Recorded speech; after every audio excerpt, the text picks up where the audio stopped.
Hi friends, welcome back to SP fashions creator. ఎలా ఉన్నారండి మీరందరూ? అందరూ కూడా చాలా చాలా చాలా బాగుండాలని మనస్ఫూర్తిగా కోరుకుంటున్నాను. ఈరోజు వీడియో ఏంటంటే నా డే రొటీన్ అనమాట. అంటే డే రొటీన్ అంటే అంతా కాకపోయినా కొంతైనా మీతో షేర్ చేసుకుందామని చెప్పి ఈరోజు వీడియో చేసేసాను. మార్నింగ్ అయితే లేవగానే ఫస్ట్ అయితే నేను మోటార్ వేసేసి షాప్ దగ్గరికి వెళ్ళి కూరగాయలు తీసుకుని వస్తానండి. వచ్చిన తర్వాత స్టార్ట్ అయిన పని నేను వీడియో చేశాను. ఇప్పుడైతే ఒకవైపు టీ పెట్టేశాను, ఇంకోవైపు స్వీట్ కార్న్ వేసేసాను. ఈ రెండు ప్రిపేర్ అయ్యేలోపు వాషింగ్ మిషన్లో బట్టలు వేసేద్దామని చెప్పి మిషన్ దగ్గరకు వచ్చాను. మనం ఒక్క పని దగ్గరే ఉండి అది కంప్లీట్ అయ్యాక ఇంకో పని చేయాలంటే అస్సలు వల్ల కాదండి. మీరు గమనించారో లేదో కానీ చిన్నపిల్లలు ఉన్న వాళ్ళకైతే ఒక పని తర్వాత ఇంకో పని నిదానంగా చేసుకోవచ్చు అనుకున్నారంటే ఆ డే మొత్తం ఎలా గడిచిపోయిందనే విషయం కూడా తెలియదండి. అందుకే మనం ఏదైనా పని చేసేటప్పుడు దానికి ఆ పని రన్ అవుతూ ఉన్నప్పుడు ఒక 1 మినిట్ 2 మినిట్ కూడా వేస్ట్ చేయకుండా దానికి దరిదాపుల్లో ఏమైనా పని ఉంటే అది కంప్లీట్ చేసుకోవడం వల్ల మనకి టైం సేవ్ అవుతుంది. అట్ ద సేమ్ టైం ఒకటేసారి 2 పనులు కూడా అయిపోతాయండి. ఒకసారి అలా చేసి చూడండి. అలా ఒకదాని తర్వాత ఒకటి చేసి డే మొత్తం పనే సరిపోతుంది అని ఫీల్ అయిపోయే కన్నా చేసిన పని కొంచెం సేపు అయినా ఒక 2-3 అవర్స్లో కంప్లీట్ చేసేసుకుని తర్వాత రిలాక్స్ అవ్వడం వల్ల చాలా హ్యాపీగా చాలా ప్రశాంతంగా ఉంటామండి. అదే పని పెండింగ్ ఉంటే మాత్రం మనం కూర్చోవడానికి ఫిజికల్గా కూర్చున్నా కూడా మెంటల్గా మన మైండ్ అంతా అక్కడే ఉంటుందన్నమాట. అయ్యో షింక్లో ఇంకా గిన్నెలు ఉన్నాయి, మిషన్లో ఇంకా బట్టలు ఉన్నాయని. సో ఈ తలనొప్పి అంతా లేకుండా ఉండాలంటే వంట చేసేటప్పుడు స్టవ్ దగ్గరే నిలబడి ఉండకూడదు. అలానే మిషన్లో బట్టలు అలా వేసినప్పుడు మిషన్ దగ్గరే నిలబడి చూస్తూ ఉండకూడదండి.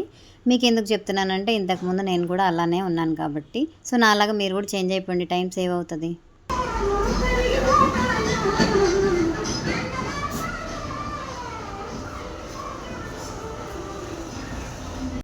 మా ఇల్లు మెయిన్ రోడ్ పక్కన అని చెప్పాను కదండి.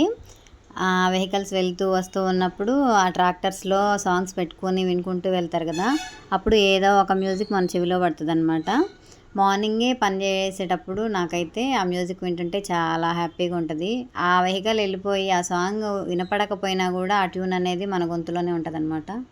నాకు మార్నింగ్ పని చేసేటప్పుడే సాంగ్స్ వింటూ పని చేయడం అంటే చాలా ఇష్టం అండి. నాకు మ్యారేజ్కి ముందు నుంచి కూడా అలా మ్యూజిక్ వింటూ పని చేస్తూ ఉంటే టైం అనేది తెలియదు. కొంచెం మరి అలసట అనేది కూడా లేకుండా కొంచెం ఎంజాయ్ చేస్తూ పని చేసుకోవడానికి అవకాశం ఉంటుంది కదా.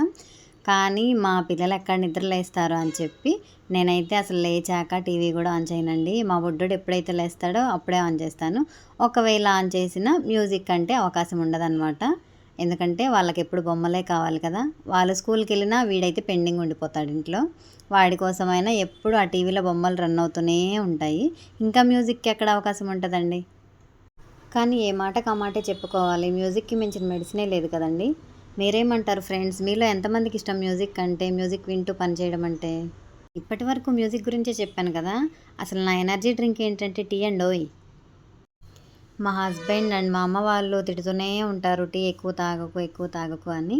కానీ ఇంట్లో ఒక్కదాన్నే ఉంటాను కదండి, అది కూడా రోజంతా పనిచేస్తూనే ఉంటా మా పిల్లలతో ఏదో ఒకటి. మా బుడ్డిగాడితో 3 పిల్లల్ని లీడ్ చేస్తూ అంత ఫ్రస్ట్రేషన్లో టీ తాగకపోతే హెడ్ఏక్ ఆగుతుందా అండి, మీరు చెప్పండి. ఒక్కరోజైనా నా పని మొత్తం అయ్యే వరకు మా బుడ్డిగాడు నిద్ర లేవడేమో అని చూస్తానండి నేను. కానీ నేనైనా ఒక 5 మినిట్స్ అటో ఇటో లేటుగా లేస్తానేమో, కానీ వాడు మాత్రం కరెక్ట్గా గంట కొట్టినట్టు టైంకి లేస్తాడండి. అసలు ఏం పని ఉందని లేస్తారు ఈ చిన్నపిల్లలు, నాకు అర్థం కాదండి. అదే పెద్దయ్యాక లేవమంటే మాత్రం అల్లాడిపోతారు. మా పిల్లలైతే ఇప్పుడు కొంచెం పెద్దోళ్ళు కదా, వాళ్ళని లేపాలంటే నాకు తల ప్రాణం తోక్కొస్తుంది.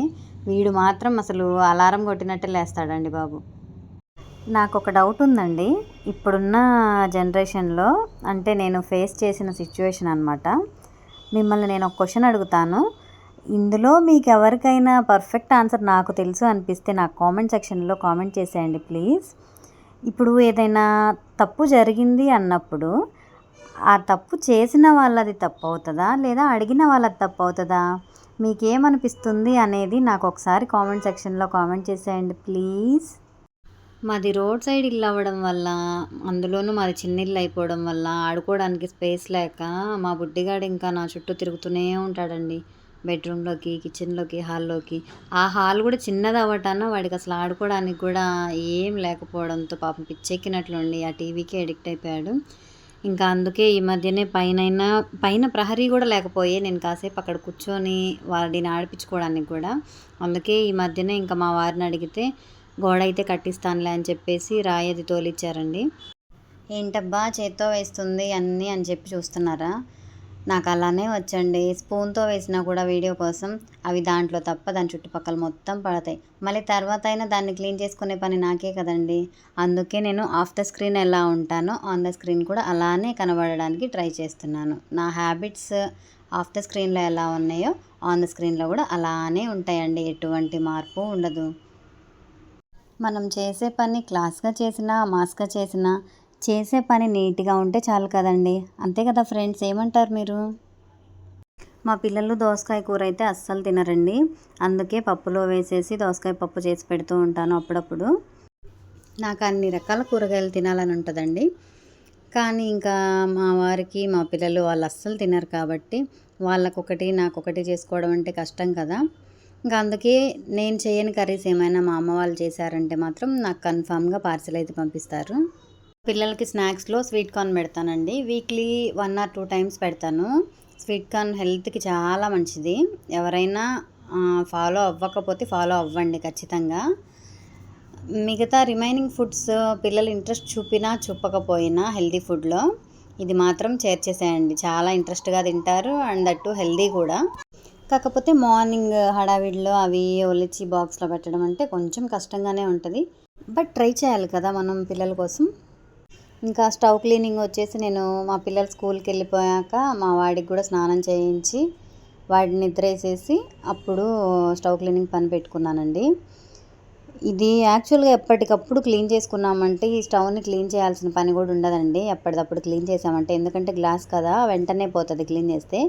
ఇది హీట్గా ఉన్నప్పుడు మనం దాన్ని తడిగుడ్డతో తుడవడం వల్ల కానీ దాని మీద ఏమన్నా వాటర్ పోసి క్లీన్ చేయడం వల్ల కానీ బ్రేక్ అవుతుందంటండి ఆ హీట్కి.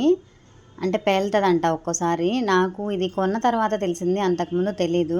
అప్పుడు ఏదో మ్యారేజ్ అయిన కొత్తలో కొంచెం కొత్తగా స్టైల్గా ఉందిలే గ్లాసు, ఇంటికి కొంచెం షోగా ఉంటుందని చెప్పి తీసుకున్నాను. కానీ తర్వాత అయితే అబ్బా ఇది తీసుకోకుండా ఉన్నా బాగుండేది, నార్మల్ స్టీల్ తీసుకున్నా బాగుండేది అనిపించేది. ఎందుకంటే అది టీ పొంగినా పాలు పొంగినా అన్నం కానీ ఏది పప్పు కానీ ఏం పొంగినా కూడా మనం వెంటనే క్లీన్ చేయాలంటే అస్సలు వల్ల కాదనమాట. అది ఎంత ఖరాబ్గా ఉన్నా కూడా అది డ్రై అయ్యే వరకు వెయిట్ చేసి తర్వాత ఇదిగో ఇట్లా ఖాళీ టైంలో ఇటువంటి పని పెట్టుకోవాల్సి వస్తుంది.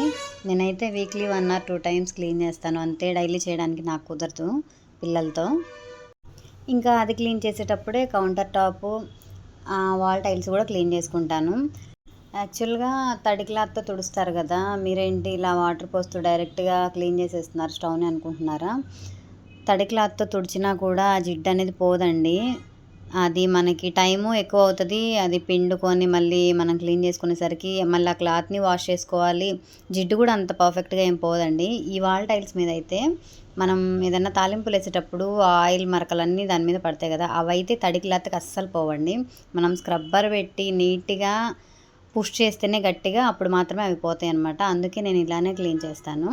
ఆ స్టవ్లోకి మరి వాటర్ పోవా, మీరు ఇలా డైరెక్ట్ పోసేస్తున్నారు అంటే, స్టవ్లోకి వాటర్ అంటే పోవండి. ఎందుకంటే బర్నర్స్ ఉంటాయి కదా, ఆ బర్నర్స్ పెట్టినప్పుడే మనం వాటర్ పోసి క్లీన్ చేసుకోవాలి. బర్నర్స్ తీస్తే వాటర్ ఎక్కువ వెళ్ళే అవకాశం ఉంటుంది లోపలికి. బర్నర్స్ అలానే ఉంచి మనం క్లీన్ చేయడం వల్ల వాటర్ అసలు వెళ్ళవు. ఆ హోల్స్లోనే వాటర్ ఇంకా ఒక బబుల్స్ లాగా వచ్చి అక్కడే ఆగిపోతాయి అన్నమాట. ఎక్కువ వాటర్ అయితే వెళ్ళవు. ఒక 5 minutes తర్వాత ఆరిపోయాక మనం స్టవ్ వెలిగిస్తే ఏముండదండి. చూడండి, డైరెక్ట్ తడిగుడ్డతో తుడవడం కాకుండా వాటర్తో నీట్గా క్లీన్ చేసి ఇప్పుడు తుడవడం వల్ల షైన్ చూడండి ఎలా ఉందో. ఎవరికైనా యూజ్ అవుతుందంటే ఫాలో అయిపోండి ఫ్రెండ్స్. వీడియో నచ్చితే లైక్ చేయండి ఫ్రెండ్స్. కొత్త వారైతే సబ్స్క్రైబ్ చేసుకోండి. ఇంకెవరికైనా యూజ్ అవుతుంది అనుకుంటే షేర్ చేయండి.